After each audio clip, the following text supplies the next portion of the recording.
Welcome to your online coffee break, where we discuss bite-sized topics that inspire, educate, and entertain. Here's your host, a software innovator, award-winning marketer, and astronomy and space buff, Chuck Fields. Hello, thanks for joining me today for your online coffee break. Today, it's my pleasure to introduce my special guest, RICKY NYE. Ricky is an amazing blues musician from Cincinnati, Ohio.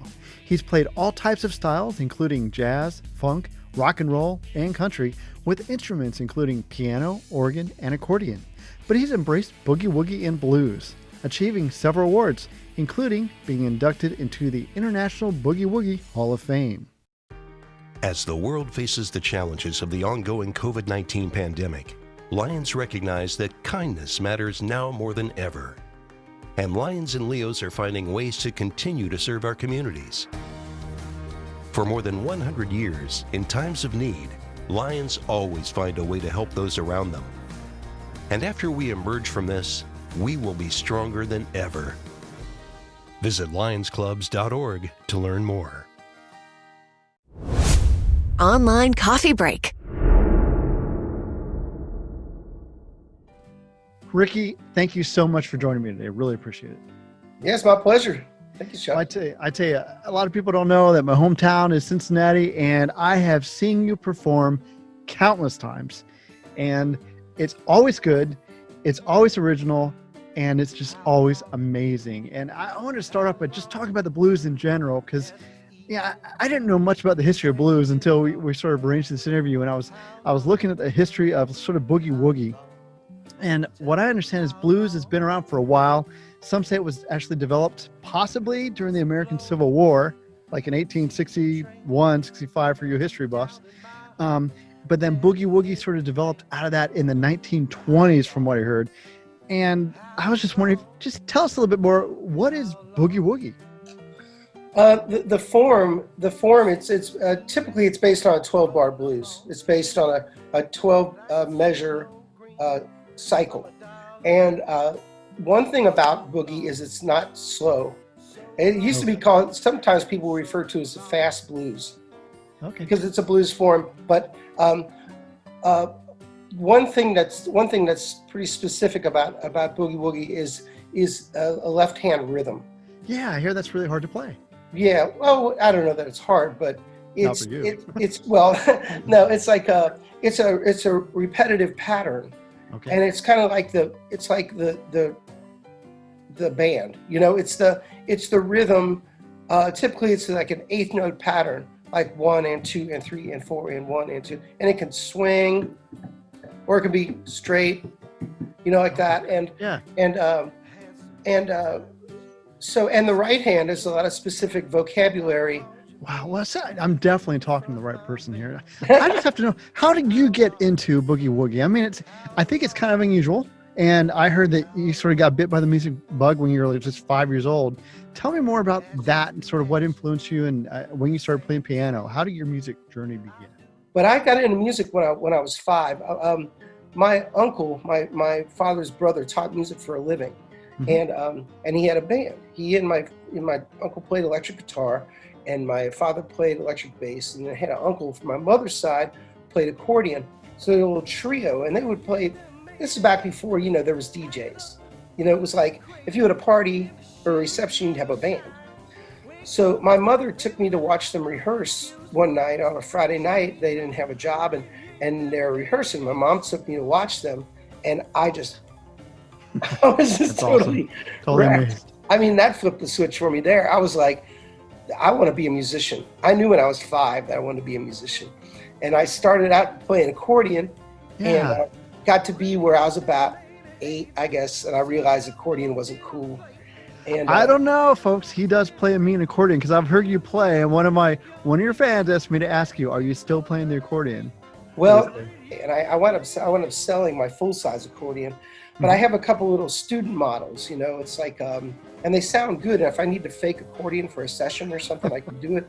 But anyway, I got, you know, so back I'm like 8 years old, and I said, man, accordion. And I got a really bad sunburn.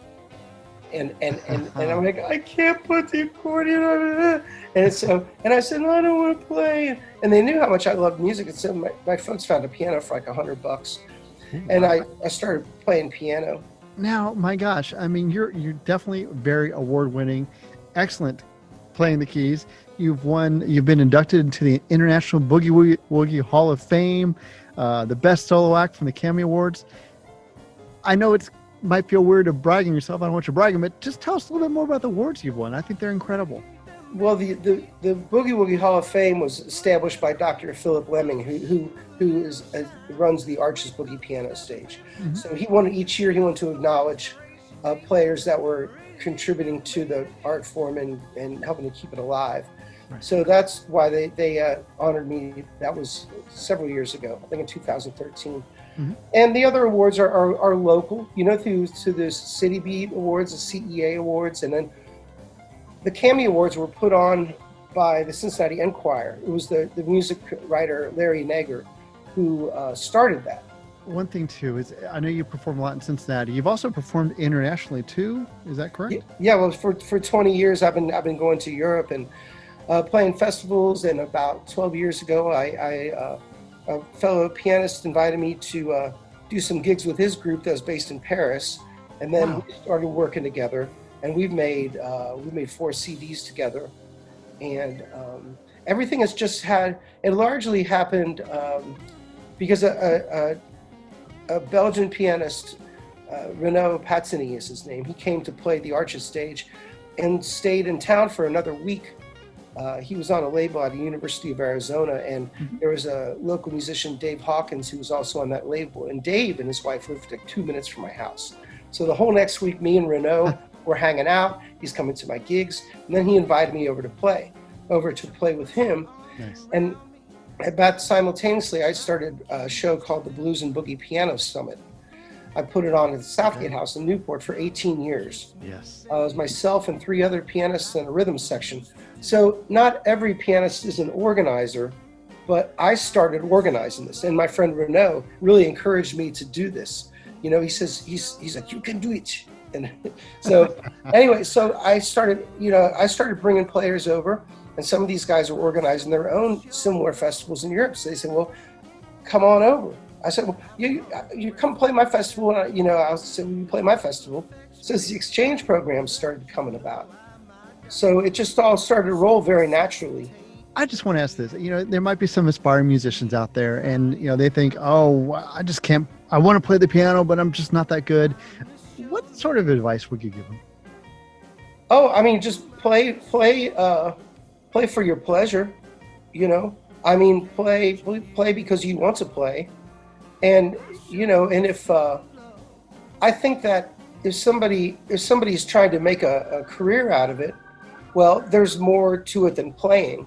I mean, about half of my time is spent doing what I call office work, because I do my own bookings and I handle my own business. So, a lot of it is, I would have people say to me, because I did have some schooling when I was 18. I went to a music school called Berklee College of Music in Boston, Massachusetts. Very nice. Mm-hmm. And before that summer, before I left, friends of mine are saying to me, you're going to go there and you're going to get your butt kicked. And I says, well, you know what? I said, everybody's got their own way of saying things. Everybody should have their voice. That's the ultimate thing, is to find your voice in music and to have a style. So I mean, it's for me, when it comes to making a living as a musician or being a musician, I feel like I don't have any choice in the matter. Like I knew at a very young age that I was going to be a musician, and it was something like nothing's going to stop me, but there's other people who, great musicians who kind of ride the fence. Like, I don't know, man, if I cut my steady job out, then, what if I can't make it, so I say, well, if you play an instrument like piano or guitar, you can go play solo, then definitely work on your solo stuff. If you play other instruments, if you're a drummer, if you're a bassist or, a saxophonist or whatever, lead your own band. Yeah, I was going to ask this too, because this is a very interesting time. obviously, the music industry is affected a lot right now. I think one of the neat ways that you've responded to the COVID pandemic is that you do these wonderful shows, Saturday night virtual shows.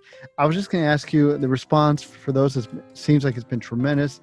I want to ask you how that's going and sort of what's coming up for you. What's next for you? Yeah, well, fortunately, Facebook Live has been a great platform, and I told myself, because I'm seeing a lot of just random stuff going up, people popping up in not in a regular way. So I said, I want to make my show like a TV show. It's every Saturday, 7 until 8 o'clock. I'm not going to go on for 3 hours. It's like I'm going to be concise and let people know when it starts and when it stops. And so proceeds from that has been wonderful. I also teach online too. Right now I have 4 one-hour students I teach a week, and will happily accept more students. So I'm doing that like on Zoom or on FaceTime on the iPhone, and that's been working out. And I've been doing some recording. I've learned how to use it's a recording studio that's built into the MacBook called GarageBand. And I've gotten to where I can use it to where people can send me tracks and I can play on the tracks and send them back to them. So a lot of this is involved learning several different things at the same time, trying to do a bunch of stuff I hadn't done before. But now I kind of got it under control. Right. The one thing about this Facebook Live thing, I think even after we're back out and gathering and playing music, for people, I think this is still a viable platform, because I got a lot of European friends are tuning in, and it's great. And I think that it's a way to reach people all over, just right straight to their homes. And the way I do it, it's really organic. I've got no production. I mean, it's like I mount the iPhone on a tripod and set it by the piano. But it's what's coming across is natural, So exactly.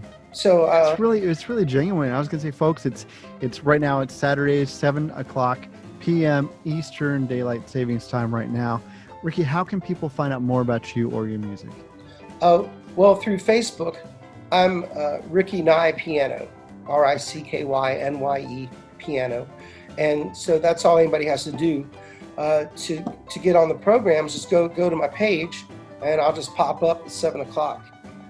Excellent. I have a website, which is rickynye.com, and so from there, I don't really have gigs to post, but I'm selling my CD inventory from my home now. Ricky, I just want to wish you the best of luck. I want to thank you so much for taking time out of your schedule to join us today. Really appreciate it. Oh yeah, not too much of a schedule now. Anyway, always an honor speaking with you. Thank you. It's a pleasure. I appreciate it, Chuck. Thank you. Online coffee break. Wow, I really enjoyed my conversation with Ricky today, and I'm loving his music. Definitely check out his Facebook virtual shows every Saturday night, 7 p.m. Eastern Daylight Time. Check him out on Facebook at Ricky Nye. You can also visit his website at rickynye.com. That's RICKYNYE.com.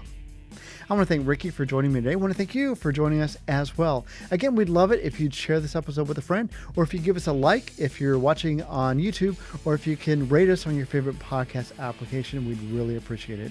Either way, thank you so much for joining us today. We'll see you next time. Stay safe and God bless.